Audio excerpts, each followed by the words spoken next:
यहाँ पर एक 10 फोनेट शब्दों का निबंध है जिसका शीर्षक है पांडवों का वनवास और उनका स्रोत महाभारत की दृष्टि से, जिसमें बताया गया है कि पांडवों को वनवास क्यों मिला और वहां कहां गए थे।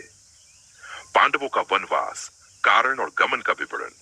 महाभारत भारतीय महाकाव्य है जो न केवल एक युद्ध गाथा है बल्कि उसमें जीवन, धर्म, कर्तव्य और न्याय की गूढ़ शिक्षा भी समाहित है। पांडवों का वनवास महाभारत की कथा का अत्यंत महत्वपूर्ण भाग है। इसमें हमें यह समझने को मिलता है कि धर्म और अधर्म की लड़ाई कैसे प्रारंभ हुई और उसके पीछे कौन कौन से ऐतिहासिक नैतिक कारण थे। इस निबंध में हम जानेंगे कि पांडवों को वनवास क्यों मिला, वे कहां गए थे और वनवास के दौरान उन्होंने क्या क्या अनुभव किया। पांडवों को वनवास क्यों मिला? पांडवों को वनवास दिए जाने का मुख्य कारण जुए का खेल था। दुर्योधन, शकुनी और कौरवों की अन्य सभा ने एक योजना बनाई जिससे पांडवों को छलपूर्वक जुए में हराया जाए। जब युधिष्ठिर को जुए के लिए आमंत्रित किया गया तो उन्होंने धर्म के अनुसार प्रस्ताव को अस्वीकार नहीं किया, क्योंकि क्षत्रिय धर्म के अनुसार राजसभा में बुलावे को ठुकराना अपमानजनक माना जाता था। शकुनी ने जुए के खेल में छल किया। युधिष्ठिर ने अपना सब कुछ दांव पर लगाया, पहले राज्य, फिर अपने भाइयों को, स्वयं को और अंततः द्रौपदी को भी। द्रौपदी के अपमान के बाद जब धृतराष्ट्र ने हस्तक्षेप किया तब उन्हें राज्य लौटा दिया गया।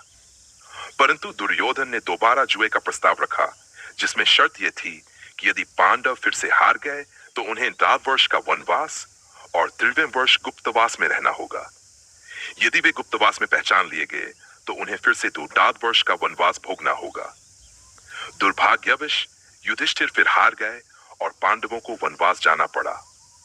वनवास के आरंभिक स्थल काम्यक वन और द्वैत वन वनवास के प्रारंभ में पांडव काम्यक वन का स्थान वर्तमान राजस्थान और हरियाणा के कुछ भागों में माना जाता है में रहे। ये वन गंगा के तट के निकट था। यहाँ पर पांडवों के साथ द्रौपदी और कुछ अन्य ईशी भी थे। वे दिन रात धर्म, तप, ध्यान और नीति की बातें करते थे। युधिष्ठिर के भीतर एक गहरी पश्चाताप की भावना थी कि उन्होंने अपने भाइयों और पत्नी को इस कष्ट में डाल दिया, लेकिन उन्होंने ये व्रत लिया कि वे अधर्म से कभी नहीं डिगेंगे। कुछ समय पश्चात वे द्वैत वन गए जो काम्यक वन के समीप ही था। वहां पांडवों ने अनेक ऋषियों से मुलाकात की और उनसे जीवन के गूढ़ रहस्यों को जाना। भीम को यह स्थिति बिल्कुल पसंद नहीं थी और वह अक्सर द्रौपदी के साथ मिलकर युद्ध की अनुमति मांगते थे, परंतु युधिष्ठिर धर्म का पालन करने में अडिग थे। वनवास के दौरान तीर्थ यात्रा वनवास केवल एक शारीरिक कष्ट नहीं था, ये एक आध्यात्मिक यात्रा भी थी। पांडवों ने अपने वनवास के दौरान कई तीर्थों की यात्रा की। युधिष्ठिर ने नारद, लोमश और व्यास ऋषि से तीर्थों का महत्व जाना और भाइयों के साथ तीर्थ यात्रा पर निकल पड़े। वे हिमालय, बद्रीनाथ, मनसरोवर, प्रयाग, कुरुक्षेत्र, द्वारका, दक्षिण भारत के तीर्थों और अनेक अन्य स्थलों पर गए। इन यात्राओं का उद्देश्य आत्मशुद्धि था। इन यात्राओं के माध्यम से उन्होंने आत्मबल, भक्ति, सेवा और त्याग की महत्ता को जाना। विशेष रूप से अर्जुन को जब देवताओं से दिव्य अस्त्र प्राप्त करने के लिए भेजा गया तब वे इंद्रलोक भी गए और उन्होंने पाशुपतास्त्र सहित कई दिव्य अस्त्र प्राप्त किए।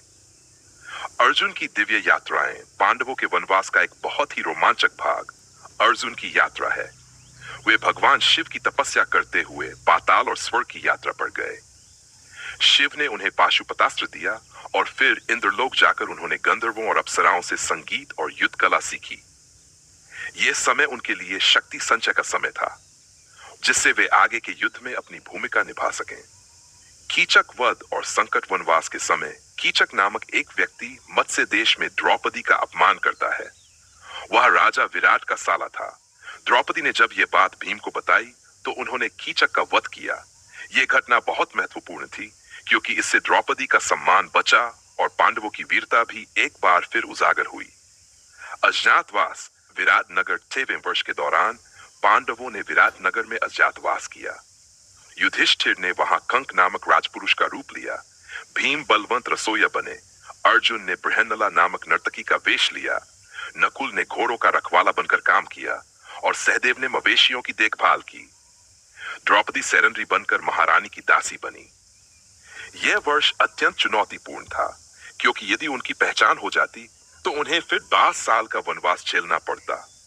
लेकिन उन्होंने बुद्धिमानी और संयम से इस समय को पूर्ण किया। अंत में जब विराट की सेना पर आक्रमण हुआ, तब अर्जुन ने बृहन्नला के रूप में ही युद्ध किया और कौरवों को हराया। वनवास का अंत और धर्म की विजय वर्षों के कठिन समय के बाद जब पांडवों ने गुप्तवास सफलतापूर्वक पूरा कर लिया, तब उन्होंने अपने राज्य की पुनर्प्राप्ति की मांग की, परंतु दुर्योधन ने यह प्रस्ताव ठुकरा दिया।